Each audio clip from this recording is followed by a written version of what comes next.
काव्य हेतु के पश्चात काव्य शास्त्र का एक महत्वपूर्ण तत्व है काव्य के गुण और दोष। सबसे पहले हम काव्य के दोषों पर विचार करेंगे।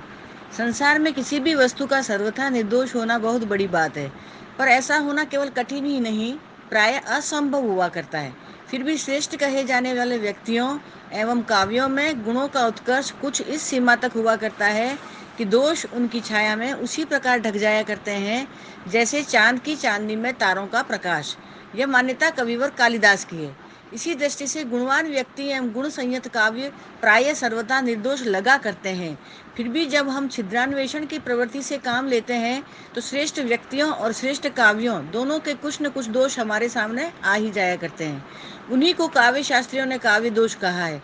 सत्य तो यह है कि गुण चर्चा के साथ साथ दोष चर्चा का आना बहुत सहज स्वाभाविक मानव प्रवृत्ति कही जाएगी। दोष कई प्रकार के होते हैं।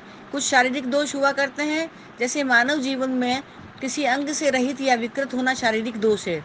कुछ स्वरगत या वाणीगत दोष भी हुआ करते हैं, जैसे बहुत बोलना, बहुत कम बोलना, बहुत तेज बोलना, बहुत धीमा बोलना, तुतला कर बोलना, शब्दों वर्णों को अधूरा बोलना, विकृत और अशुद्ध उच्चारण करना आदि। कुछ दोष आत्मगत एवं आत्महीनता के परिचायक हुआ करते हैं, जैसे हमेशा पर निंदा करना, चुगली करना, शिकायत करना, झूठ बोलना, बेईमानी करना, व्यवहार में हेरफेर करना, नाहक कुछ छिपाते और व्यर्थ में ही कुछ प्रकट करते रहना। इस प्रकार दोषों के अनेक रूप एवं मानदंड है। व्यवहार जीवन और जगत में जैसी ही कुछ स्थिति काव्य या साहित्य जगत की भी रहा करती है। काव्य क्योंकि अंतः बाह्य जीवन का ही एक अनुभूति पूर्वक विधान है, अतः यदि इसमें किसी प्रकार का दोष आ जाता है तो वह परिष्कृत रुचि का परिचायक नहीं माना जाता। इससे काव्य का उत्कर्ष और प्रभाव भी क्षीण हो जाया करता है। उसमें विद्यमान संप्रेषण शक्ति भी इतनी नहीं रह पाती जितनी अपेक्षित हुआ करती है। सौंदर्य बोध भी समाप्त हो जाता है। इसी कारण आचार्यों ने काव्य गुणों के साथ साथ काव्य दोषों का भी वर्णन किया है, ताकि कवि और साहित्यकार सृजन की प्रक्रिया में पढ़कर इनसे सावधान रह सके और उनकी सर्जना का मान मूल्य कम न हो जाए। काव्य दोष उसका स्वरूप और उसके लक्षण। दोष चाहे जीवन और व्यवहार में हो चाहे काव्य में, वह सदा सर्वदा बहुत ही अशुभ माना जाता रहा है। कई भले लोग तो दोषों की चर्चा करना भी पाप एवं अशुभ मानते हैं। तभी तो आचार्य भरत ने काव्य के क्षेत्र में दोषों की ओर ध्यान आकर्षित तो किया, पर उनका लक्षण और स्वरूप निर्धारित करना अशुभता की दृष्टि से उचित नहीं माना। गुणों की परिभाषित करते समय आचार्य भरत केवल इतना बर कहकर रह गए कि विषय प्रस्तो गुणा काव्येषु कीर्तिता, अर्थात काव्य में वर्णित गुणों के विपरीत जो कुछ भी है वह दोषी कहा जाएगा। आचार्य भामह ने भी मात्र इतना कहकर अपने कर्तव्य की इतिश्री मान ली कि श्रेष्ठ कवि अपने काव्य में दोष नहीं आने देते, उनसे बचकर निकल जाते हैं।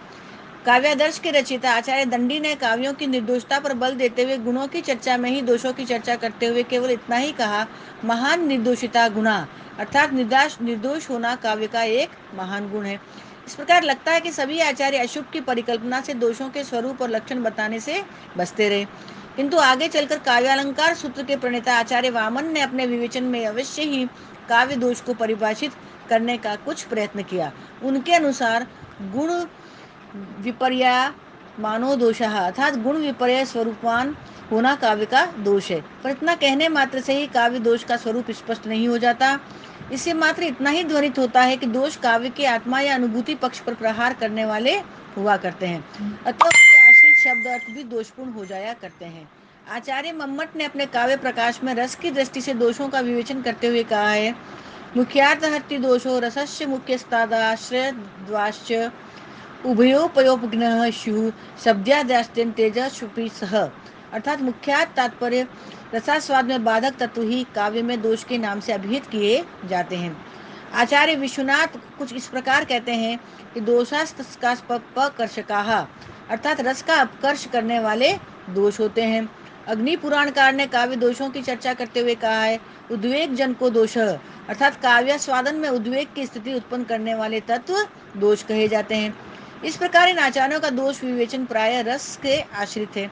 हमारे विचार में रस को काव्यानुभूति के नाम से अभिहित किया जाने लगा है, अतः हम कह सकते हैं कि काव्यानुभूति एवं सौंदर्य बोध में जो तत्व बाधक बना करते हैं उन्हें काव्य दोष कहते हैं। हिंदी के रीतिकालीन आचार्यों ने भी काव्य दोषों की चर्चा करते समय प्राय संस्कृत आचार्यों जैसा रुख ही अपनाया है। उनकी परिभाषाएं भी रसाश्रित ही अधिक है।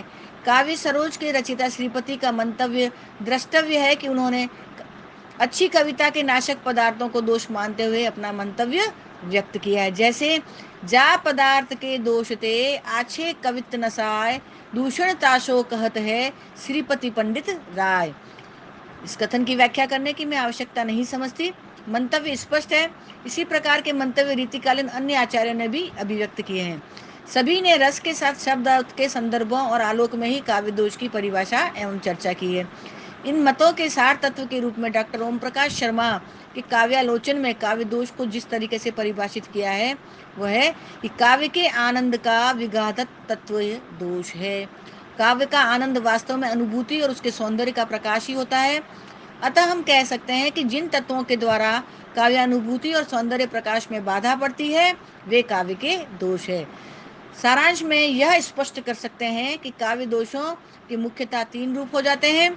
एक काव्य रस या अनुभूति में जो अवरोध उत्पन्न करते हैं, दूसरे काव्य रस या अनुभूति सौंदर्य के विनाशक तत्व, तीसरे काव्य रस या अनुभूति सौंदर्य में विलंब उत्पन्न करने वाले विलंबक तत्व। इस आधार पर अनुभूति सौंदर्य स्वरूप रस दोष उपस्थित हो जाने के कारण शब्दार्थ में भी सदोषता का समावेश हो जाया करता है। इससे संप्रेषणीयता में बाधा पड़ने पर काव्य का प्रभाव स्वतः ही विनष्ट हो जाएगा। अतः काव्यत्व के अंतः बाह्य पक्षों के विघातक तत्व ही दोष है। यही सार्थक ध्वनि, स्वरूप और परिभाषा हो सकती है।